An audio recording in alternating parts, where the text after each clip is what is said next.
जपून बोला. 9 मंत्र्यांचे राजीनामे होतील असं मी बोललो नाही.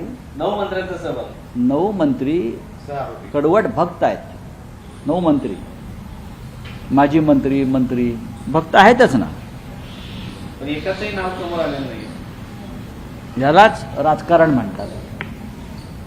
देवेंद्र फडणवीस जे असं म्हणतात, या प्रकरणात राजकारण करू नका. तुम्ही राजकारण केलं तर आम्ही राजकारण करू. कोणीच राजकारण करत नाही.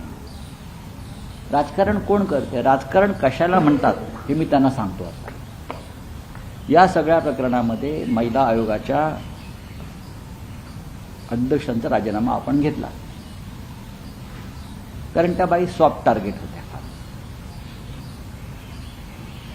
पण ते जे कोणी खरात बाबा आहेत त्यांना बळ देणारे लोक आपल्या मंत्रिमंडळात आहेत. त्यांनाही माहिती आहे,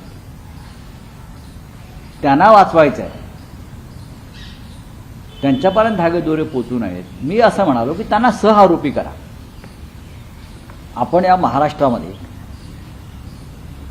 जे शाहू फुले आंबेडकर, संत गाडगे महाराज, प्रबोधनकार ठाकरे यांच्या विचाराचे आपण लोक आहोत.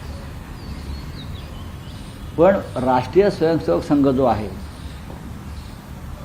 त्यांची भूमिका अशा प्रकारच्या बोवाबाजीला उत्तेजन देण्याची कायम राहील.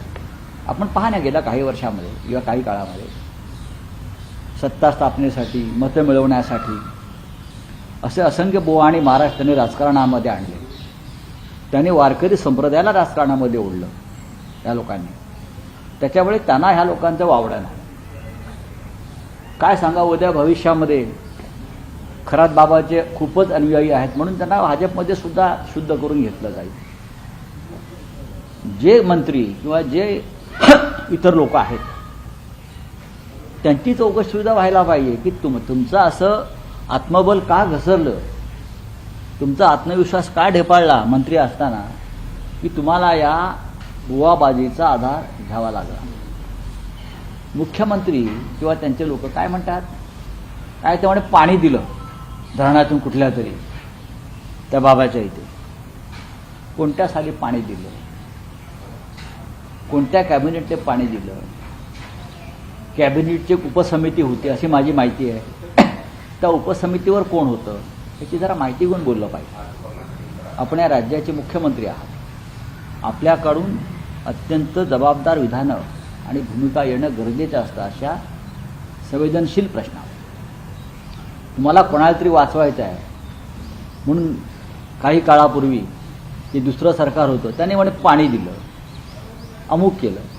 हे अत्यंत थोतांडी प्रश्न आहे किंवा भूमिका आहेत. मूळ प्रश्न असा आहे की तुमच्या मंत्रिमंडळातले, देवेंद्रजी मी काय ऐकतो ते समजून घ्या, तुमच्या मंत्रिमंडळातले कोणते मंत्री सातत्यानं त्या खरात बाबांकडे जात होते, त्यांना सर्व गुन्ह्यांची कल्पना होती. तुमच्या मित्र पक्षातले आमदार खासदार तिथे जात होते, ते त्यांना ताकद देत होते, बळ देत होते. मी असं कधीच म्हणणार नाही की भारतीय जनता पक्षाच्या नेत्यांबरोबर सुद्धा त्यांचे फोटो आहेत. कोणी कधी फोटो काढू शकतो. तसे फोटो पाहिलं तर अमित शहांबरोबर आहेत, देवेंद्रजींबरोबर आहेत, चंद्रकांत पाटलांबरोबर आहेत ना. राधाकृष्ण विखे पाटील तर पाटावर बसून विधी करतायत, करंगळीनं पाणी सोडतायत. मी याच्यात जात नाही. मी एवढंच म्हणालो की तुमच्या मंत्रिमंडळातले जे भगतगण आहेत त्यांच्याविषयी तुमची भूमिका काय. एक तर तुम्ही रामभाऊ म्हाळगी प्रतिष्ठानमध्ये या सगळ्यांसाठी, या भोंदूगिरी विरुद्ध ते त्यांचं मानसिक संतुलन बिघडलेलं आहे, तर त्यांना महाराष्ट्राच्या पुरोगामित्वाविषयी धडे देण्यासाठी त्यांच्यासाठी एखादं शिबिर ठेवा या मंत्र्यांसाठी की महाराष्ट्र काय आहे, महाराष्ट्राची परंपरा काय आहे हे त्यांना सांगा. यात कोणीही राजकारण आणत नाही. राजकारण जर कोणी आणत असतील तर देवेंद्रजी आपण करताय, करू नका. ज्यांनी ज्यांनी आगोरी पूजा केल्या किंवा तिथे जाऊन वेगवेगळ्या पद्धतीने ज्या पूजा केल्याच्या चर्चा, त्यांच्यावरती अंधश्रद्धा निर्मूलन समितीच्या नवीन कायद्यानुसार गुन्हा दाखल व्हायला पाहिजे का, हे मी पहिल्याच दिवशी सांगितलं ना. यात नवीन काय, यात राजकारण आहे का. ही अंधश्रद्धा किंवा जादू टोणाविरुद्ध जो कायदा आहे त्या कायद्याचा वापर तुम्ही कधी करणार? सामान्य माणसावर करणार, आदिवासी समाजावर करणार, पारधी समाजावर करणार? हे तुमचे मंत्री, उपमुख्यमंत्री, खासदार, पक्षाचे अध्यक्ष, तुमच्या मित्रपक्षाचे अध्यक्ष, नाव काय? सीएम बरं का, हे सगळे तुमच्या मित्रपक्ष जे आहेत, सत्तेचे अध्यक्ष, त्या प्रांताध्यक्ष आहेत, हे सगळे त्यांचे भक्त आहेत. तुम्ही त्यांच्यावरती त्यांचे कान उपटा, निदान कान तरी उपटा मुख्यमंत्री म्हणून. सीएम म्हणतात की फक्त फोटोवरून विरोधकांनी राजकारण करून हे सर्वांसोबतचे फोटो आहेत आणि बाकीचे पुरावे त्यांच्याकडे आहेत असं ते मी म्हणतात. आता काय बोललो वेगळं? कोणाचे कोणाबरोबर फोटो आहेत म्हणून आम्ही त्यांना काही भूमिका आमची मांडणार नाही. असे कोणी कोणाबरोबर फोटो काढतात, पण राष्ट्रीय स्वयंसेवक संघ आणि भाजपाला अशा बोवाबाजीचा नाद आहे मतांसाठी. हे मात्र तेवढंच खरं. त्यांच्या दृष्टीनं हेच हिंदुत्व आहे.